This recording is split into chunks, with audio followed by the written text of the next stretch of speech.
एक ऐसा साम्राज्य जिसने भारत पर सिर्फ तलवार से नहीं, किले, मस्जिद, बाग और कानून से राज किया, जिसके बादशाहों ने इतिहास लिखा और जिसकी गलतियों ने उसके पतन की कहानी भी लिख दी।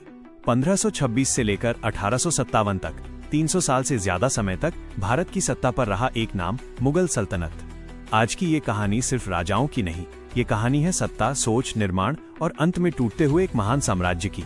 जब दिल्ली सल्तनत कमजोर पड़ने लगी, तभी 1526 में मध्य एशिया से आया एक योद्धा बाबर।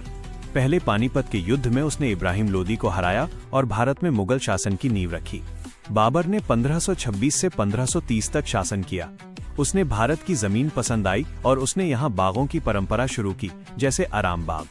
लेकिन वो ज्यादा समय तक जीवित नहीं रहा। 1530 में बीमारी के कारण उसकी मौत हो गई। बाबर के बाद उसका बेटा हुमायूं गद्दी पर बैठा। हुमायूं ने 1530 से 1540 तक शासन किया, लेकिन वो सत्ता संभाल नहीं पाया। शेरशाह सूरी ने उसे हरा दिया और हुमायूं को भारत छोड़ना पड़ा। कई साल बाहर रहने के बाद हुमायूं ने फिर से ताकत जुटाई और 1555 में दिल्ली की गद्दी वापस ली, लेकिन किस्मत ने साथ नहीं दिया। 1556 में सीढ़ियों से गिरने से उसकी मौत हो गई। हुमायूं के बाद गद्दी पर बैठा उसका बेटा अकबर। उस समय अकबर की उम्र सिर्फ 13 साल थी। अकबर ने 1556 से 1605 तक शासन किया। अकबर ने युद्धों के साथ साथ लोगों को जोड़ने पर जोर दिया। राजपूतों से दोस्ती की, धार्मिक सहिष्णुता अपनाई और प्रशासन को मजबूत किया। उसने आगरा किला, फतेहपुर सीकरी और बुलंद दरवाजा बनवाया। 1605 में अकबर की प्राकृतिक मृत्यु हो गई, लेकिन वो मुगल साम्राज्य को मजबूत नींव दे चुका था। इसके बाद आया उसका बेटा जहांगीर। जहांगीर ने 1605 से 1627 तक शासन किया। वो न्याय और कला को महत्व देता था। उसके समय में चित्रकला, फली फूली और शालीमार बाग व निशात बाग बनाए गए। जहांगीर की 1627 में बीमारी से मौत हो गई और सत्ता उसके बेटे शाहजहां के हाथ में आई। शाहजहां ने 1628 से 1658 तक शासन किया। उसका नाम आते ही ताजमहल याद आता है, जो उसने अपनी पत्नी मुमताज महल की याद में बनवाया। इसके अलावा उसने दिल्ली का लाल किला, जामा मस्जिद और मोती मस्जिद भी बनवाई। लेकिन अंत में उसके बेटे औरंगजेब ने उसे सत्ता से हटाकर आगरा किले में कैद कर दिया। 1666 में शाहजहां की कैद में ही मृत्यु हो गई। इसके बाद औरंगजेब गद्दी पर बैठा।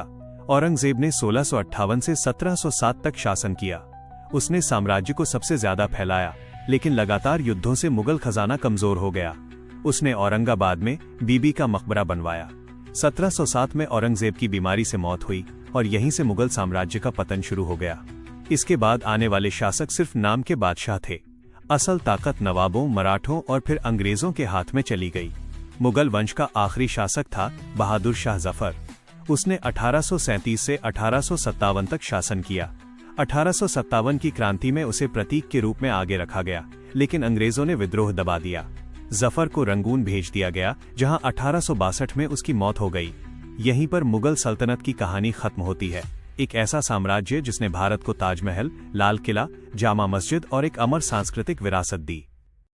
वीडियो कैसा लगा कमेंट में जरूर बताएं और वीडियो को लाइक और चैनल को सब्सक्राइब करके और कमेंट में बताएं कि अगले वीडियो में आपको क्या देखना है। मिलते हैं नेक्स्ट वीडियो में, तब तक के लिए बाय।